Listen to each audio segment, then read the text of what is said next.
It's vulgar. The other girl's vulgar. And they're both really shockingly inappropriate, I think, in the clip. You know when someone just snaps on air? That's what happened when Megyn Kelly got wind of Charlize Theron's recent comments on the Call Her Daddy podcast. And let's be clear, this wasn't your average celebrity side-eye. Megyn went off. It all started with Charlize doing what celebs do these days, dropping some wild personal confessions in a podcast studio with soft lighting and a mic close enough to kiss. She told host Alex Cooper that she recently hooked up with a 26-year-old and that it was really amazing. She said it with a giggle, with confidence, and with absolutely zero filter. It was classic Charlize, bold, and totally unapologetic. But I did just recently 26-year-old, and it was really amazing. Yes, and I've never done that. But not everyone was clapping. Megyn Kelly heard the clip, and it did not sit well with her. On her Sirius XM show, she lit into Theron like she'd been waiting for an excuse. She's 49 years old. Megyn said, "Act like it." And that was just the beginning. She tore into Charlize for using the F word in every sentence, called her comments vulgar and off-putting, and even questioned her maturity as a parent. She's 49 years old. She's trying to sound like she's 26 years old, and it's inappropriate. It feels weird. She's one of our biggest stars. That's true. Act like it. Act like it. Have some class. She thinks she's untouchable. Megyn snapped, clearly fed up. Every sentence an F-bomb. What is that? Now, to be fair, Charlize wasn't exactly being subtle. She did talk about the man's age, her satisfaction, and joked about the lack of a father figure for her daughters. But while some found it empowering, Megyn saw it as a total collapse of class and accountability. And she didn't just stop at the podcast comments. She went after Charlize's whole vibe, saying the actress tries too hard to sound cool and youthful. You're trying to sound 25? You're 49. Oof. And then, of course, Megyn went there. She speculated, totally unprovoked, that maybe Charlize actually prefers women and is just making things up for attention. It was messy and very personal. I believe that Charlize Theron probably prefers women. That's my belief, okay? I'm entitled to my opinion, and there's no reason to get into the details as to why I believe it, but I believe it. But here's the thing. This clash isn't just about one podcast or one quote. It's about two public women who represent very different ideas of what empowered looks like. Charlize leans into sex positivity, boundary pushing, and that don't care what you think energy. Megyn? She's all about decorum, discipline, and calling out what she sees as cultural decline. So, yeah, this wasn't just a celebrity disagreement. It was a culture war moment wrapped in lipstick and microphones. And like most things on the internet, people are picking sides. Some are cheering Megyn on for saying what others won't. Others are praising Charlize for being bold enough to own her truth, vulgar or not. But one thing's for sure. Megyn Kelly didn't just criticize Charlize Theron, she declared war. And right when you thought it couldn't get any louder, boom, the internet exploded. Because Charlize Theron? She didn't flinch. No response. No walk back. No PR spin. Just total silence. And somehow, that made the whole thing even louder. That's when the headlines started calling her Hollywood's Queen of Shock. And honestly, they're not wrong. Charlize didn't just share a spicy anecdote, she delivered it with the casual swagger of someone who knows the world's watching. A-list actresses rarely get this raw. And definitely not on Call Her Daddy, a podcast that lives for jaw-dropping moments. But here was Theron sipping tea, talking about young lovers, dropping F-bombs, and cracking jokes about raising two daughters with no man in the house. It was unapologetic, unfiltered, and for many people, completely unacceptable. The fact of the matter is it just shows a complete and total lack of caring for humanity, lack of caring for children. This is supposed to be the more empathetic sex. Social media had a field day. Some fans said, she's just being real. Let her live. Others accused her of glamorizing broken homes and oversharing just to stay relevant. The divide was sharp. On one side, empowerment and freedom. On the other, decency and boundaries.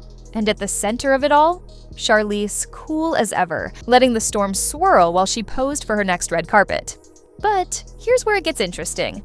This isn't the first time Charlize has stirred the pot. Remember when she said if her kids ever wanted to date someone who wasn't woke, she'd shut it down? Or the time she warned Fox News not to mess with drag queens? She's not just an actress, she's an operator. Always a step ahead, always in control of her narrative. And that's what really sets people off. Because for decades, Hollywood has told its women, age gracefully, keep your private life private, and for the love of God, don't talk about sex after 40. Charlize said nope. She shattered that script and wrote a new one, with the confidence of a woman who knows she doesn't need anyone's permission. Is it shocking? Yeah, but maybe that's the point. Charlize doesn't want to be the safe, sanitized role model. She's not trying to be America's sweetheart. She's more interested in being herself, flawed, fierce, and a little bit dangerous. Whether that makes her empowering or exhausting is up to the audience. But one thing's clear, she knows exactly what she's doing. The more people clutch their pearls, the more headlines she gets. And in an industry obsessed with youth, silence, and shrinking into invisibility after a certain age, that's power. So is Charlize Theron really Hollywood's queen of shock? Maybe. Or maybe, just maybe, she's the queen of not giving a hoot. And in today's Hollywood, that might be the most shocking thing of all. Now, while Charlize Theron was out here playing the unbothered queen of cool, Megyn Kelly, she was gearing up for battle. And if you've been paying attention lately, you'll notice this isn't just a one-time rant. It's a pattern. Megyn has gone from Fox News anchor to full-on cultural combatant. And her attacks, they're getting sharper, louder, and way more personal.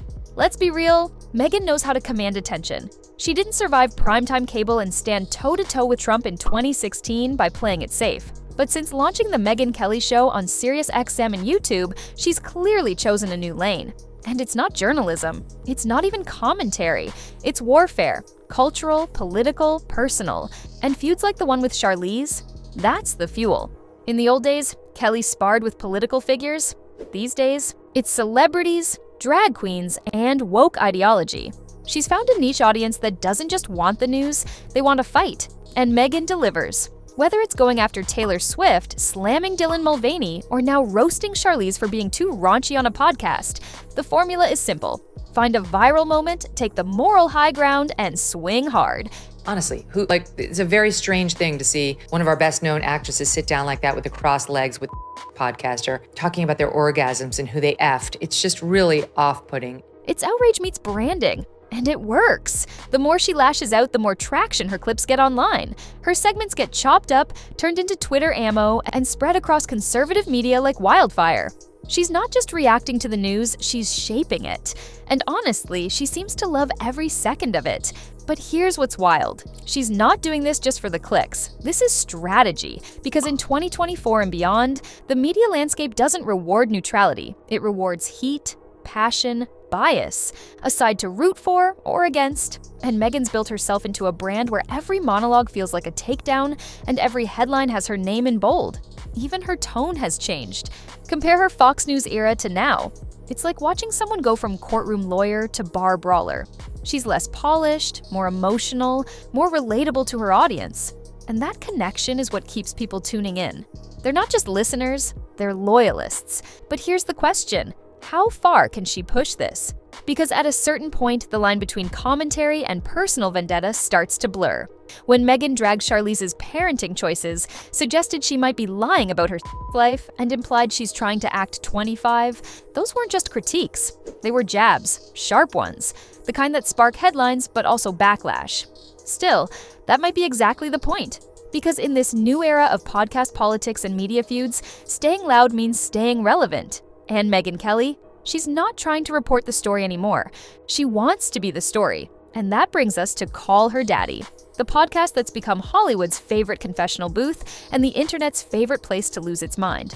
Let's be honest, Charlize Theron didn't randomly overshare about her 26-year-old hookup in a vacuum. She knew exactly where she was. Call Her Daddy isn't just a podcast, it's a stage, a performance space for celebrities to show off how raw, edgy, and unfiltered they can be. And if that means dropping F-bombs and bragging about one-night stands at 49, so be it. But here's the thing, that no-filter aesthetic, it's starting to wear thin for a lot of people. What started as a chaotic, sex-positive podcast hosted by two 20-somethings talking about situationships and blackout regrets has evolved into a full-blown media machine.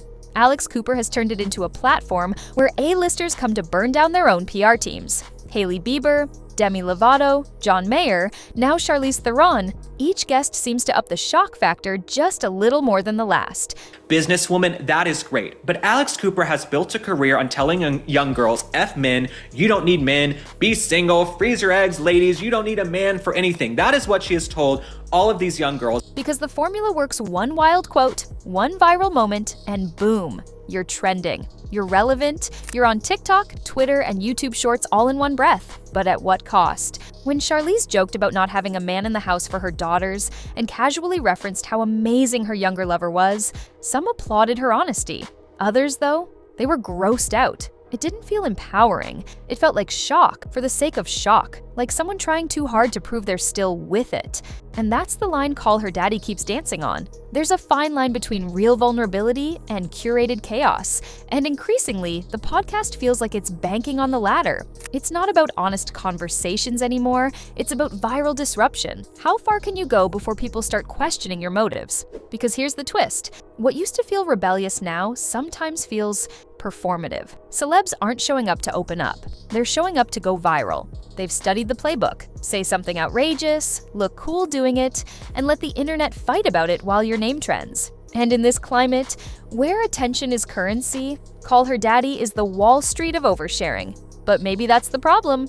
The podcast has become less about connection and more about controversy. Less, let's be honest with each other, and more, how far can we push this before it becomes cringe? So, yeah, Charlize may have owned her moment, but she also revealed the podcast's bigger issue. When every guest is trying to top the last one's shock value, the line between empowerment and just plain gross gets blurrier and blurrier. And at some point, you have to ask, are these confessions setting women free, or just selling clicks in disguise? So now, we've got two women standing on opposite sides of what it means to be a modern woman, and the internet can't decide if either of them is actually right, or if they're just loud. On one side, you have Charlize, unapologetic, sexually liberated, and laughing in the face of societal expectations.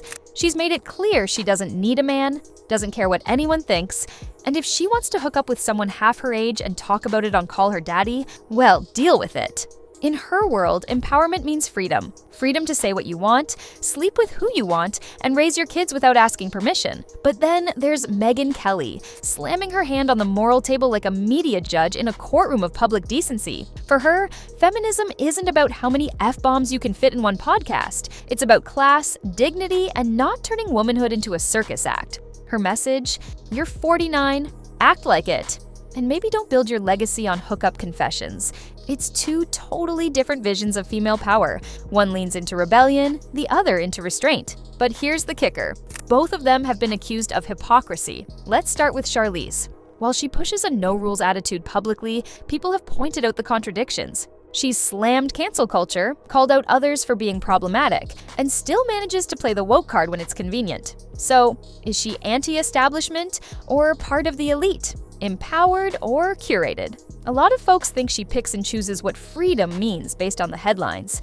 And Megyn, well, let's not forget she made a career out of playing it tough, fearless, and yes, sometimes provocative. Remember her infamous clashes on Fox News?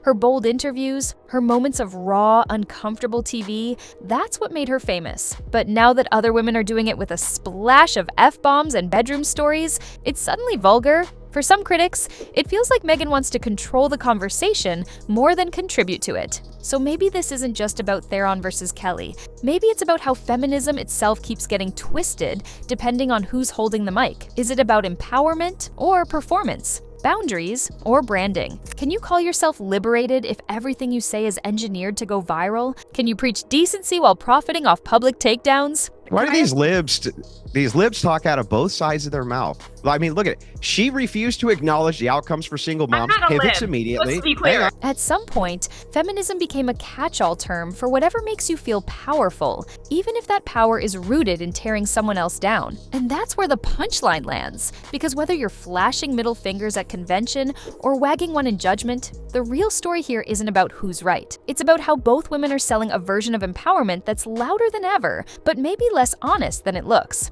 If you think Charlize Theron's call her daddy comments came out of nowhere, think again. This isn't some shocking detour in her career. This is on brand. In fact, if there's one thing Hollywood knows about Charlize, it's that she says exactly what she thinks, even if it ruffles every feather in the room. This woman has never played by the rules, and she's left a trail of headlines to prove it. Let's rewind to 2018. Charlize went viral for saying she was raising her child as a girl after revealing that her adopted son Jackson had told her at just 3 years old, "I'm not a boy." The public went ballistic. Some praised her for being open-minded and supportive. Others attacked her parenting, accusing her of forcing an identity on a child too young to understand. Did Charlize backpedal? Apologize? Not a chance. She doubled down, saying she'd do whatever it took to protect her kids and their choices. Period. And then there was her open disdain for Fox News. Before it was trendy, back when she played Megyn Kelly in Bombshell, Charlize didn't just take on the role, she used it as a launchpad to slam the network for enabling toxic culture. She's called Fox dangerous, misleading, and in one interview, basically said she wouldn't let her kids watch it even by accident. Conservative circles weren't exactly thrilled. Once again, it didn't matter. Charlize said what she said. Oh, and remember when she took a swipe at dating apps? She once told Entertainment Tonight that men don't step up, and she was shockingly single, even though she was ready to be swept off her feet. That turned into a mini-media firestorm, with debates about whether she was intimidating, picky, or just plain sick of Hollywood men. And to that, she basically shrugged and said, "Yeah, so? Theron doesn't filter herself. Not for studios, not for tabloids, and definitely not for other celebrities. She's taken aim at Hollywood's obsession with youth, saying aging is not something to be afraid of, and blasting the industry for making women feel invisible after 40. She's publicly criticized gender inequality, body expectations, and has even said she's turned down roles because the scripts were just dumb. Bottom line, Charlize has always walked that razor's edge between icon and instigator.